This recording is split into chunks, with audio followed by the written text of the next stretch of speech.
Hi, my name is Michael Olinger, and I've worked with nudging and behavioral design in Danske Bank for a couple of years, which is something that I'd like to tell you a bit about today.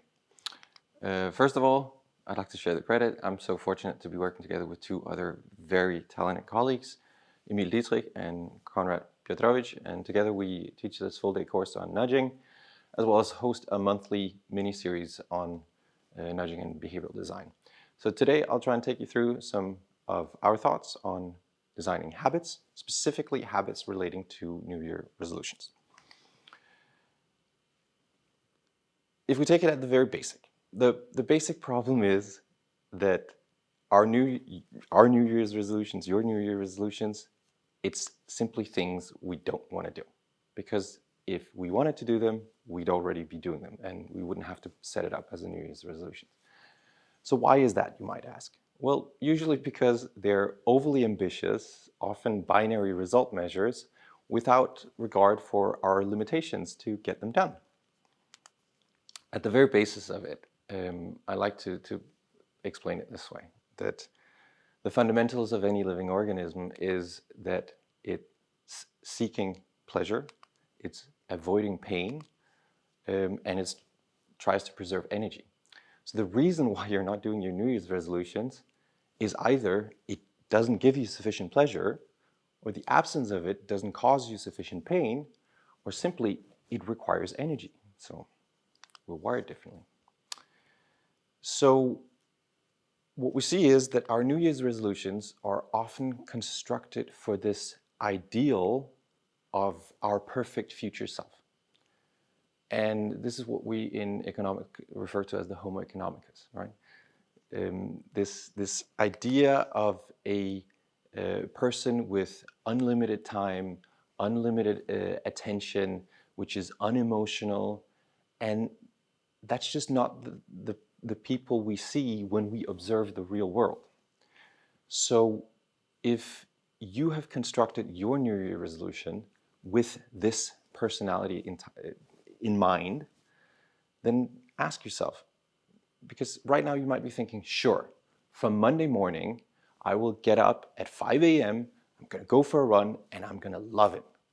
But what you need to ask yourself instead is, what if I was making the New Year's resolution for my neighbor, the pig, right? And then realize, you're the pig, I'm the pig. So how do we design for the pig inside of us rather than this ideal human being? The thing is, we don't all live by what we know is to be the best way, right? So here's an example. I know what it takes to get a six-pack. I would like to have a six-pack, but I don't have a six-pack, right? And the key is not more information on how to do crunches, right? We see that we often know the rational background, we have the knowledge, but we still don't change our behavior. Then some people say, well, that's just because you're not motivated enough. But there's some fundamental flaws with relying on willpower and motivation, right? Some people say that it's a character trait, some people say it's a choice, and some people say that it goes across domains. So that if I go to the gym every day, I should also be able to do all my homework every day. But that's not necessarily what we see. What research has shown again and again is that our willpower and motivation can instead be changed by introducing simple tasks or redesigning our environment using so-called nudges. And these are used to fix behavioral problems.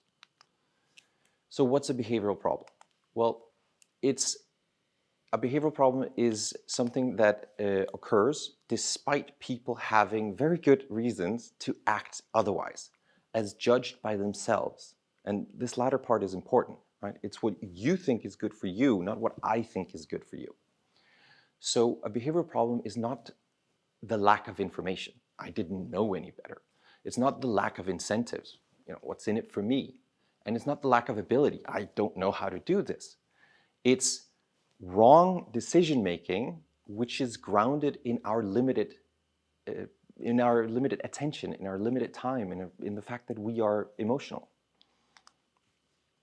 So here's an example of everyday behavioral problems. And most of us can recognize these, right? We often make choices that in our own eyes are not considered optimal.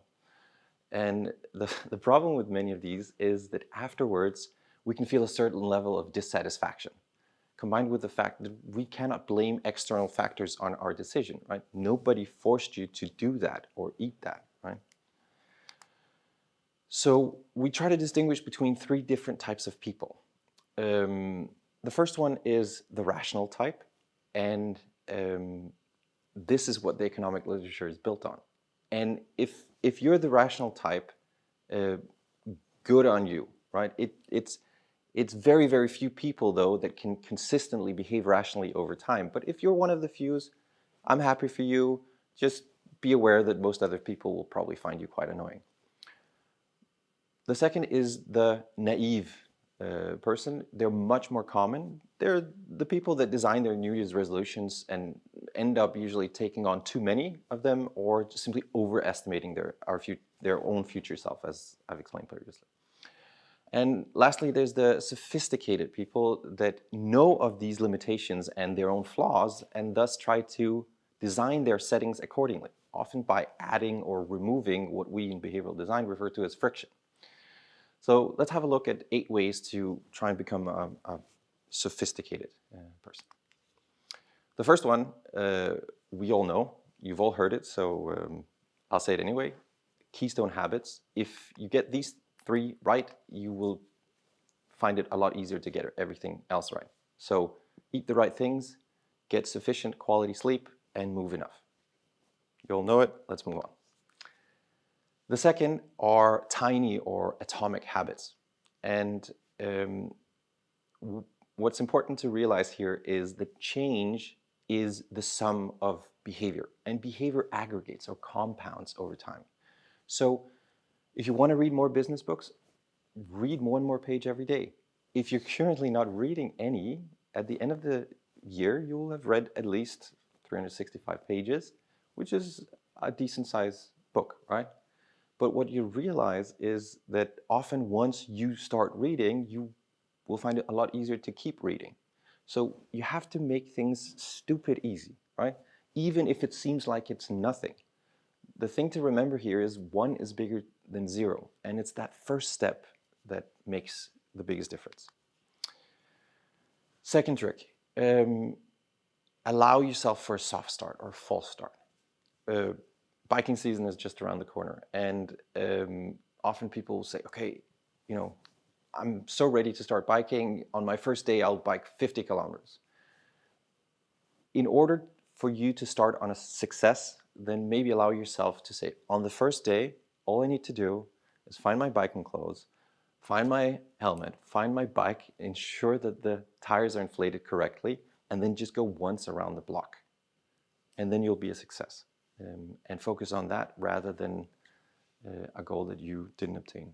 Again, remember, 1 is more than 0. You're starting, you're in the right direction. Number 4 and 5, habit stacking and temptation bundling.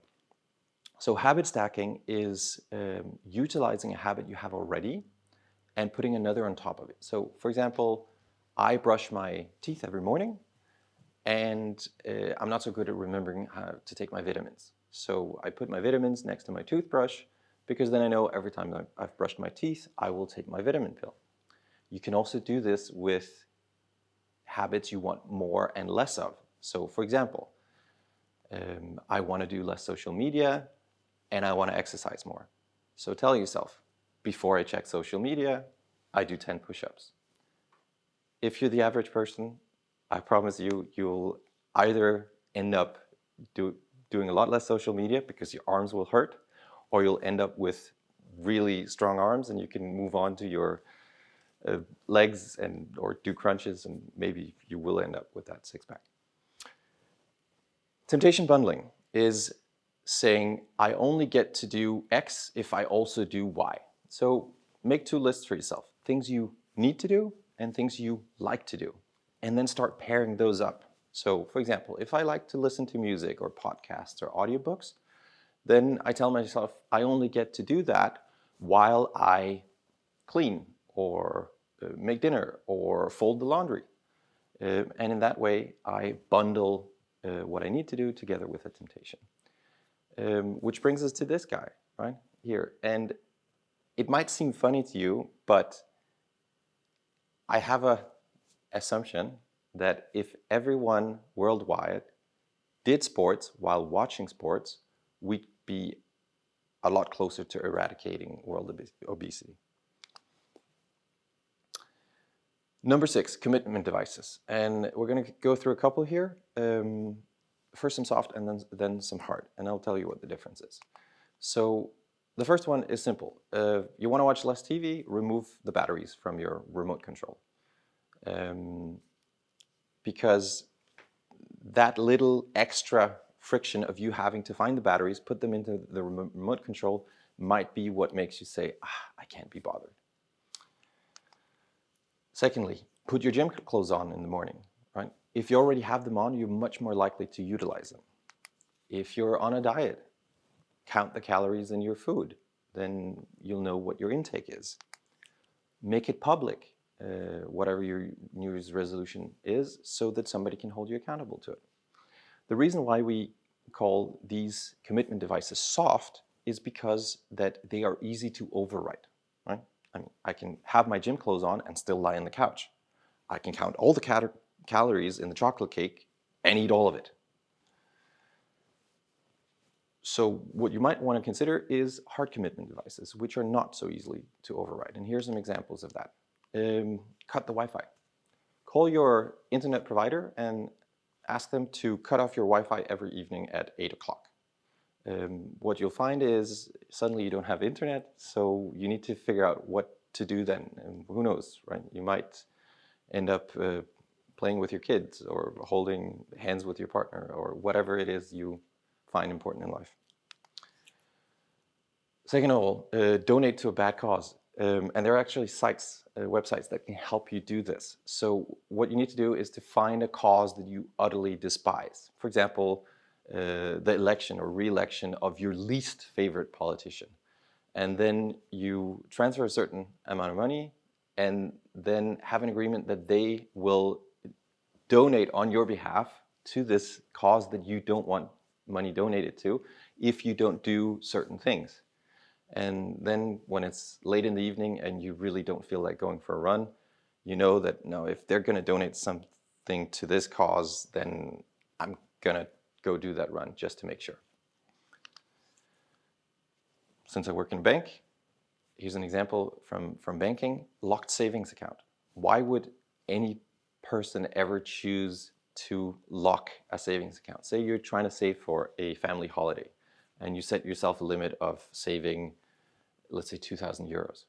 And what happens in real life, the sophisticated agents know that if I don't lock the account, I might end up spending it on coffee. And at the end of the month, there won't be anything on this account.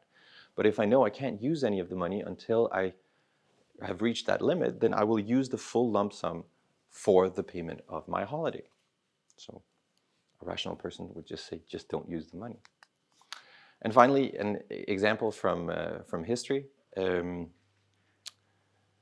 Back in the 16th century, when the Spanish conquistadors landed in what is Mexico today, General Hernan Cortez set fire to all his ships. So he landed with 600 men, and he wanted to send them a very clear signal. There is no retreat. There's no way back to Spain.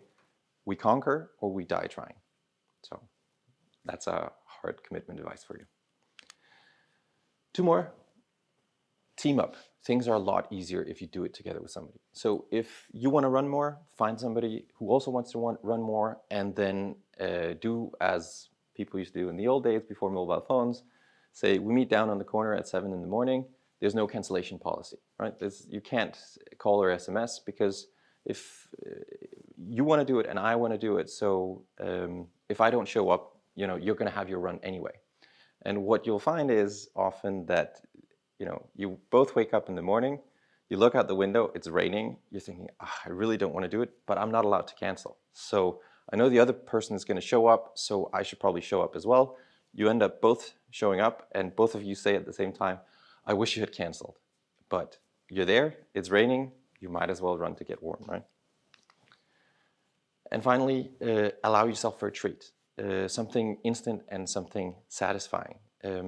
If you're fond of chocolate chip cookies, go buy yourself a pack of chocolate chip cookies. When you come home, unwrap it and wrap each individual cookie by itself.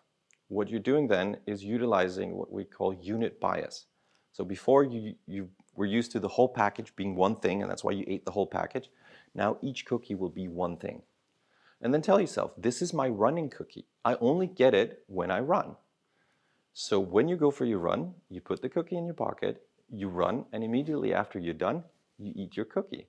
And what that will do is, in your brain, it will associate the running with the pleasure you get from the cookie. And it might seem simple, but that's how you train animals as well, because your brain goes, ooh, cookie, I like running. If we take a step back, then sometimes it's worth asking yourself, what are you actually trying to obtain, right? Are you just aiming to get to a certain destination, or are you focusing on the journey to get there? If you ask the average person, if I could give you a pill and it would get you what you're trying to do with this New Year's resolutions, would you take it? And most people would say, yeah, I would take that, because we don't want to put in the effort. We just want the result. So, because it takes effort, right? So what you have to ask yourself is, can we work with different types of KPIs? And reframing is something that is used often in behavioral design.